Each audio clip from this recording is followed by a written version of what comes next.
Hello everyone, welcome back to my YouTube channel design by Chanda. आज की इस video में हम 33 साइज़ के लिए कटोरी ब्लाउज़ की ड्राफ्टिंग एंड कटिंग सीखेंगे। इसके लिए आपको कोई भी पेपर लेना है और उसको इस तरह से डबल फोल्ड कर लेना है।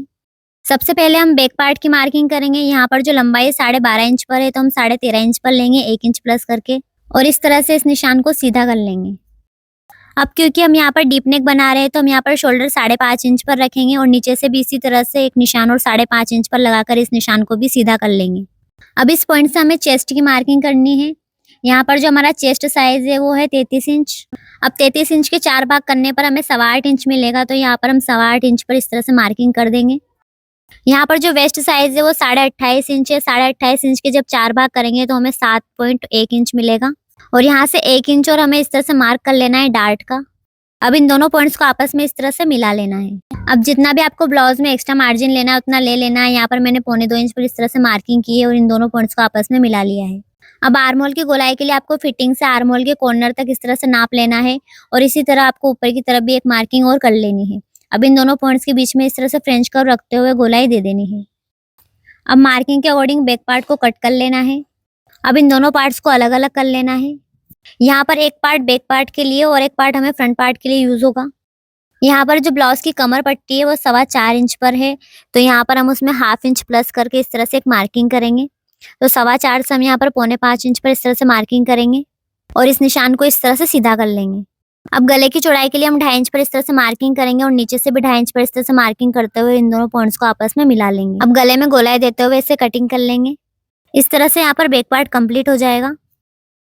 अब हमें दूसरा पार्ट लेना है और उसको इस तरह से रख लेना है। फ्रंट गले की चौड़ाई के लिए यहाँ पर हमें 2.5 इंच पर इस तरह से मार्किंग करनी है और नीचे से भी 2.5 इंच पर मार्किंग कर इस निशान को इस तरह से सीधा कर लेना है। अब यहाँ से हम गले की लंबाई 6.5 इंच पर रखते हुए इस तरह से बॉक्स ड्रॉ कर लेंगे और इस तरह से गोलाई दे देंगे।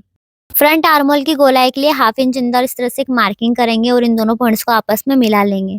फिटिंग के निशान से आर्म होल के कॉर्नर तक नापेंगे और ऊपर की तरफ भी इसी तरह से एक मार्किंग और कर लेंगे। अब इन दोनों पॉइंट्स के बीच में फ्रेंच कर्व रखेंगे और इस तरह से गोलाई दे देंगे। अब बेल्ट की मार्किंग के लिए हम कंधे से नीचे तक इस तरह से 11.5 इंच पर निशान लगाएंगे और इस निशान को इस तरह से स्ट्रेट कर लेंगे।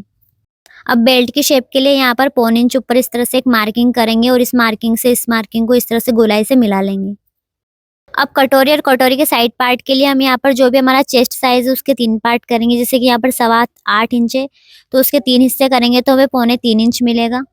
अब हमें 3.25 इंच पर इस तरह से मार्किंग कर लेनी है। अब साइड पार्ट के लिए हमें 3.25 इंच पर इस तरह से एक मार्किंग और करनी है। इन दोनों पॉइंट्स को आपस में मिला लेना है। और जो एक और हमारा 3.25 इंच पर मार्क था वो हमारा डार्ट के लिए होगा। यहाँ से 1.5 इंच पर इस तरह से मार्किंग करनी है। अब गले पर हमें 4.25 इंच पर इस तरह से एक मार्किंग करनी है और फ्रंट आर्म होल से अंदर की तरफ 2 इंच पर इस तरह से एक मार्किंग और कर लेनी है। अब इन सभी पॉइंट्स को हमें कटोरी की शेप देते हुए इस तरह से मिला लेना है।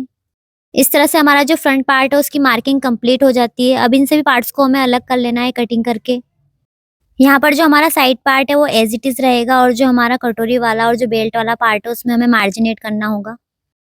बेल्ट पार्ट के लिए यहाँ पर हम 1 इंच बढ़ाएंगे तो यहाँ पर 1-1 इंच पर हम मार्क करके इस तरह से मार्किंग सीधी कर लेनी है और इस पर बेल्ट पार्ट की कटिंग को रखते हुए इस तरह से मार्किंग कर लेनी है। अब जो हमारा मेन बेल्ट पार्ट है उसको कट कर लेना है। अब जो हमारा कटोरी वाला पार्ट है वो लेना है और जो हमारा पेपर है उसे लेना है। जब भी आप फैब्रिक पर इस तरह से कटिंग करते हैं तो हमें हमेशा ओरेब वाले फैब्रिक पर कट करना होता है, जैसे मैंने यहाँ पर बताया है। अब कटोरी के चारों तरफ इस तरह से हमें जगह छोड़ते हुए बीच में कटोरी को रखना है और इसे एज इट इज मार्किंग कर लेनी है। अब यहाँ पर कटोरी के लिए हमें नीचे की तरफ 1.5 इंच बढ़ाना है और दोनों तरफ हमें इस तरह से इस मार्किंग को सीधा करते हुए 1.25 इंच एक्स्ट्रा बढ़ाना है। अब ऊपर की तरफ गले के यहाँ पर हमें आधा इंच इस तरह से बढ़ाना है और फ्रंट साइड पे हमें हुकाई के लिए थोड़ा सा मार्जिन देते हुए इस तरह से मार्किंग कर लेनी है।